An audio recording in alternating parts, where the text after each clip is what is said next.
Baik, assalamualaikum warahmatullahi wabarakatuh. Halo semuanya, kembali lagi sama aku Aji. Di sini misalkan aku akan mempresentasikan tugas ujian semester saya, lebih tepatnya tugas remedi mata kuliah Big Data Data Mining, di mana pada tugas kali ini saya diminta untuk mengerjakan juga mempresentasikan sekaligus proyek data mining yang berfokus pada prediksi penyakit diabetes menggunakan algoritma NIFDS.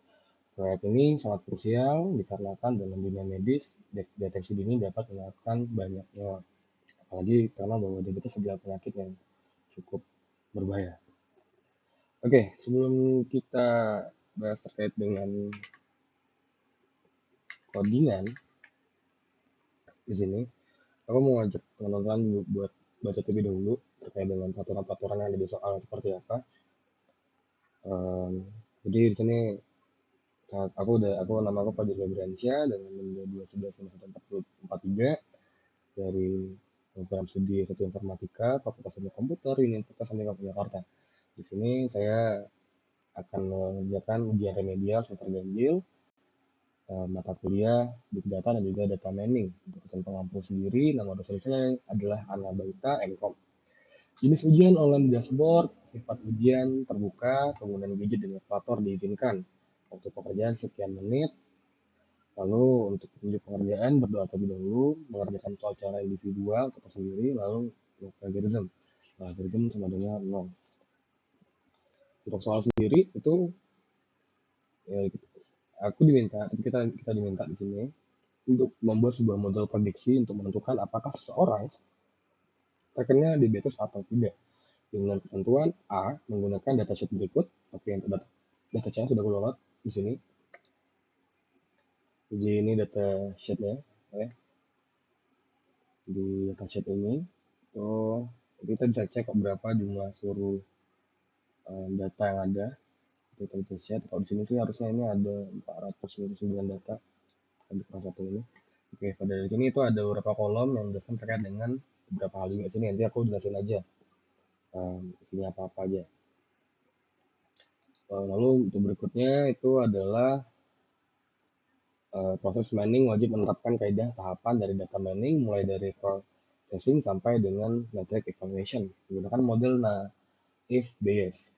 Lalu C format dan ketentuan penulisan dapat dilihat di ini ada format penulisan laporannya. Jadi udah diminta bikin video YouTube, diminta lagi bikin format laporan. Mantap Amikom. Lalu di sini ada hasil kerja dipresentasikan dalam bentuk video YouTube dengan konten simulasi model dan penjelasan langkah-langkahnya. Durasi maksimal 15 menit di YouTube dan pada laporan. Oke. Oke, langsung aja kita masuk di sini. Langkah pertama adalah kita menjawab senjata kita. Di sini kita akan mengimpor Pandas untuk struktur data table dan NumPy untuk operasi matematika. Untuk visualisasinya nanti menggunakan duet Matplotlib dan juga Seaborn. Nah, yang menarik di sini teman-teman, itu kita tandain dulu, oke. Yang menarik di sini, saya menggunakan importer dan juga robust scaler. Kenapa? Oke, kenapa saya menggunakan dua hal tersebut? Karena dataset medis seringkali memiliki data yang hilang atau tidak konsisten.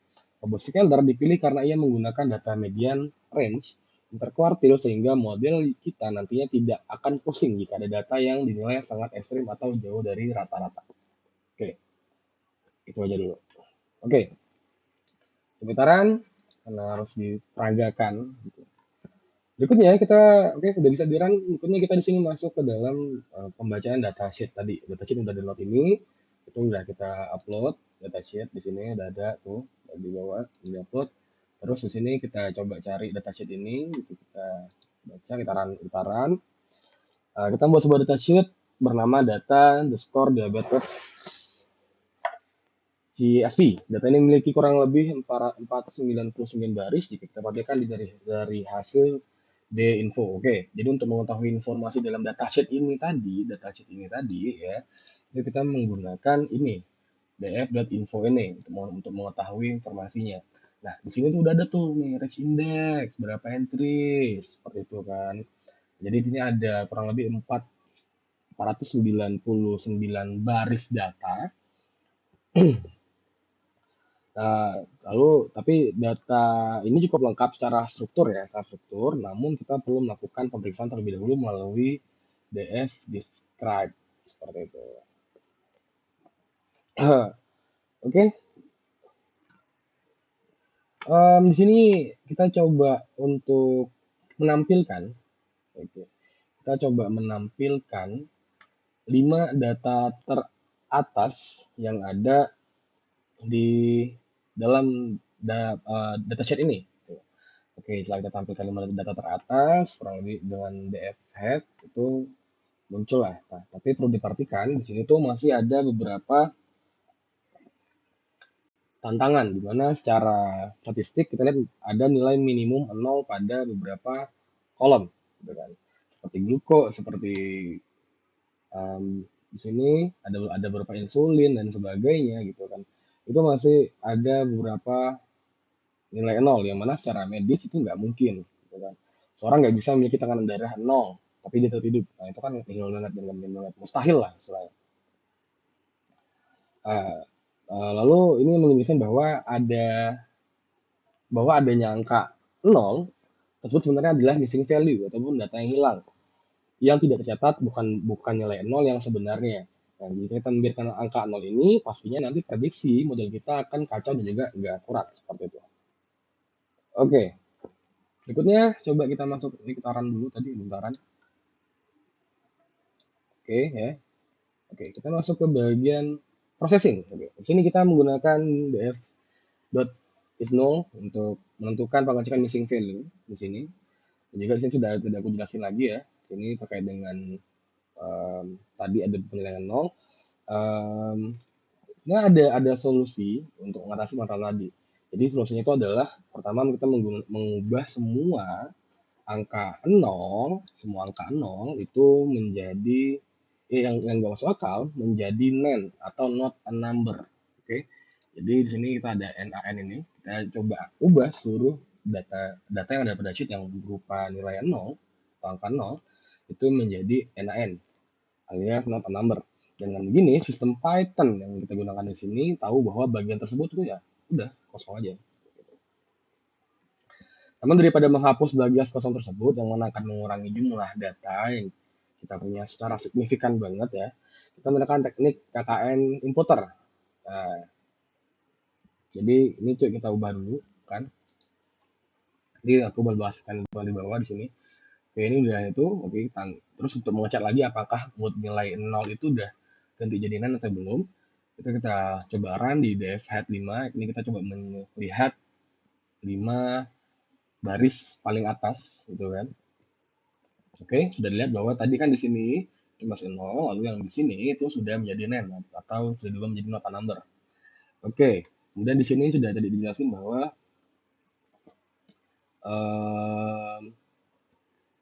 kita menggunakan KKN inputer lebih berdasarkan karena melihat kelipatan antar baris di sini ya, KKN inputer tadi.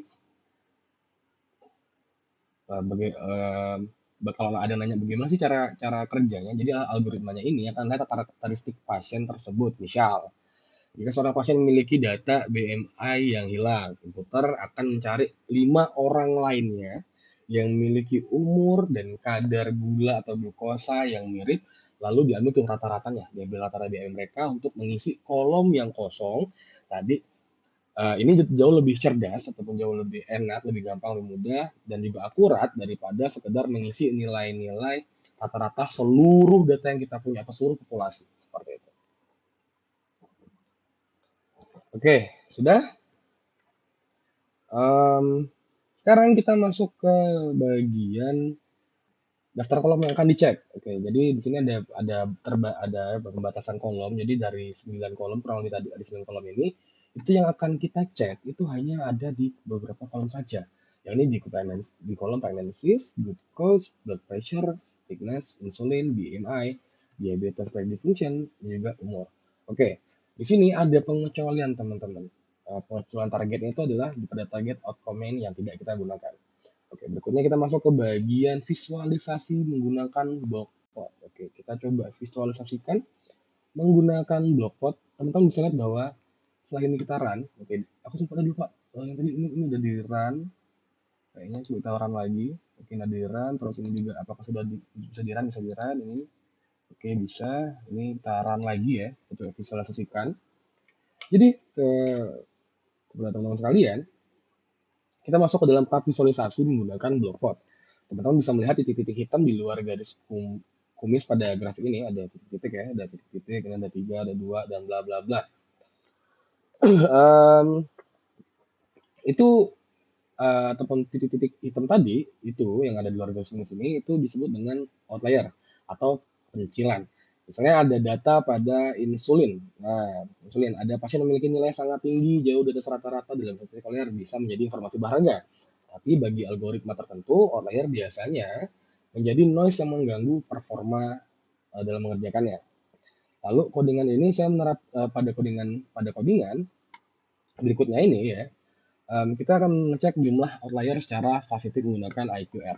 Oke, di poin ini saya menerapkan metode IQR atau Interquartile Range. Saya membatasi data hanya pada rentang normal, data yang terlalu ekstrim ke bawah atau ke atas saya bersihkan. Tujuannya agar model naive Bayes yang saya bangun bisa belajar dari pola mayoritas pasien secara lebih stabil. Seperti itu. Oke, ini kita coba run gitu kan. Jadi nanti akan keluar jumlah outlier per kolom gitu kan. Terus oke, di sini dapat kita baca bahwasannya ini ya ada batas paling bawah atau batas paling atas di sini sudah ada. Di sini sudah terlihat bahwa jumlah outlier per kolom yang melebihi atau yang keluar tadi ini ada 4 data, ada 0 data, frekuensi ada 4 data, glukosa ada 0 data, tekanan darah ada 7 data, ketebalan kulit ada 2 data, insulin ada 17 data, BMI di data, umur atribut dan lain sebagainya. Oke.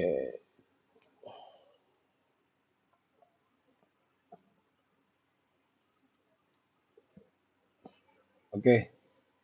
Ini fungsi untuk menangani outlier IQR tahap 2 melalui cara declining, FBS sangat sensitif terhadap data percintaan outlier karena dia bekerja berdasarkan distribusi Gaussian. Gunakan metode IQR clipping untuk menarik nilai ekstrim ke batas wajar agar tidak merusak perhitungan probabilitas model. Oke, ini untuk codingannya tadi ya teman-teman ya. Limit upper dan sebagainya.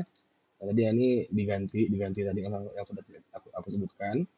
Terus di sini codingan untuk menekan fungsi.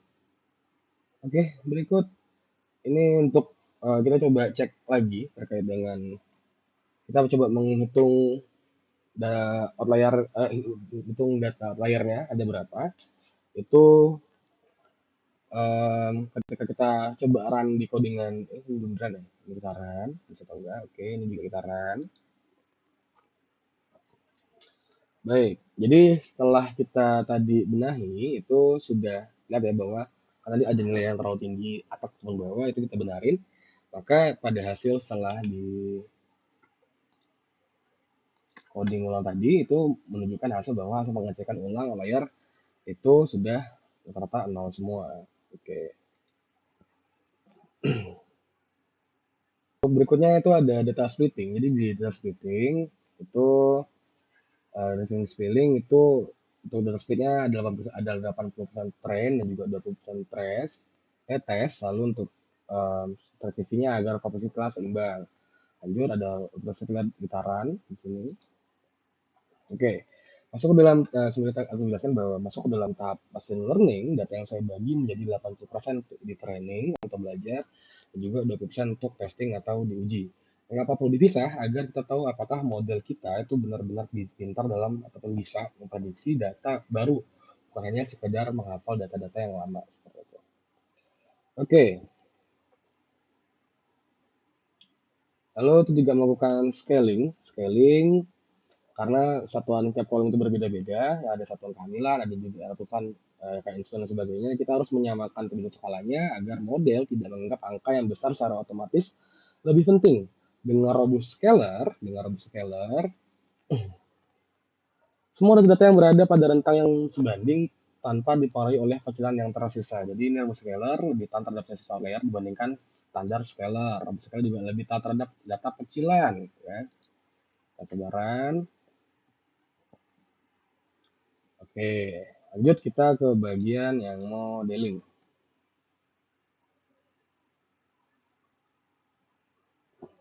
Oke, menggunakan algoritma Gaussian AFBS untuk meningkatkan akurasi, dilakukan hypermeter toning pada parameter fast smoothing guna mendapat titik optimal antar bias dan juga varian. Oke, ini untuk codingannya. Nanti untuk hasil yang dikeluarkan itu adalah base parameter, berapa parameternya itu akan keluar. Kita gitaran. Ketinggian for each 100 candidate, totally 1000 fits base parameter for smoothing. Ya, di sini lihat, oke. Lalu kita masuk ke bagian evaluasi.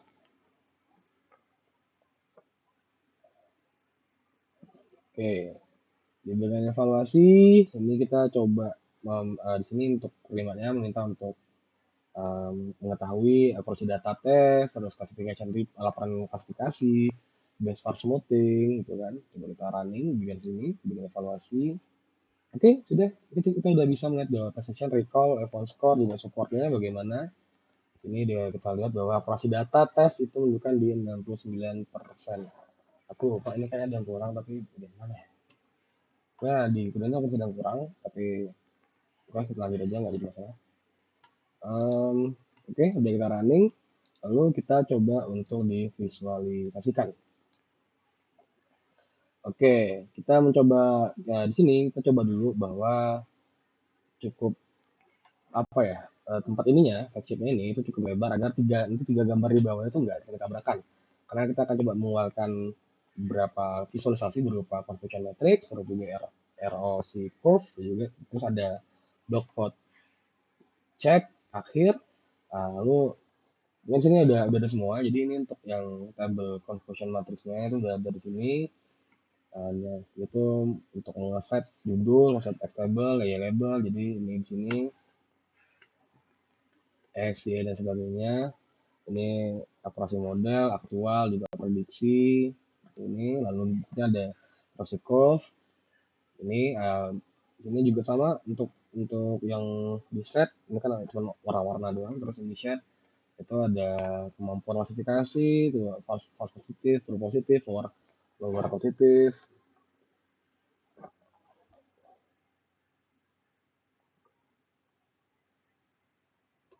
Oke, lanjut bahwa sini ada block plot dan juga block plot ini codingannya. Terus ini ada untuk mengatur jarak support agak lambat tidak tumpang tindih. Ini jarak itu doang fungsinya. Terus ini untuk menampilkan gambar layar supaya muncul visualisasinya. Oke, kita coba running ulang.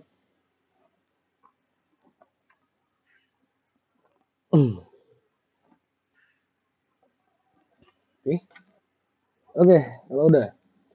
Oke, dapatnya bahwa berdasarkan confusion metric yang tampil, kita ada beberapa banyak pasien memiliki prediksi dengan benar atau true positif, gitu ya. Dengan true positif,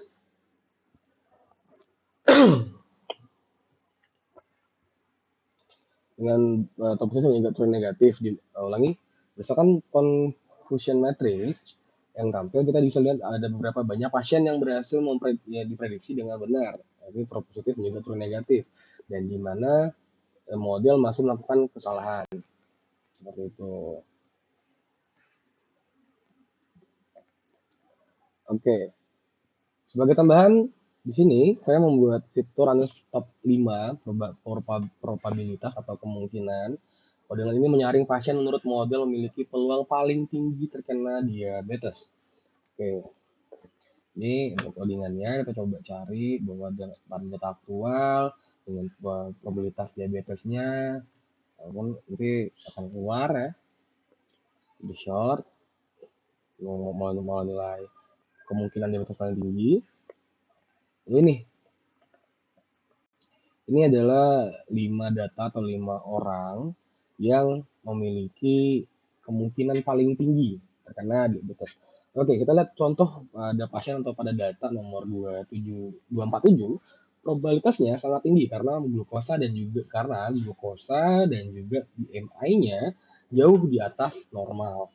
Hal itu seperti ini sangat membantu pihak rumah sakit untuk memprioritaskan pasien mana yang harus segera mendapatkan penanganan yang lebih intensif atau perawatan intensif. Oke, sini ya, kebetulan bahwa ini ada top 5. Sebenarnya bisa di top berapapun, tinggal atur aja. Oke, mungkin em, sekian karena habis ini juga sudah azan asyar dan juga saya belum tidur mengerjakan ini sudah semalaman. Jika memang ada kata-kata yang salah ataupun ada penjelasan yang kurang jelas dari saya mohon maaf sekali.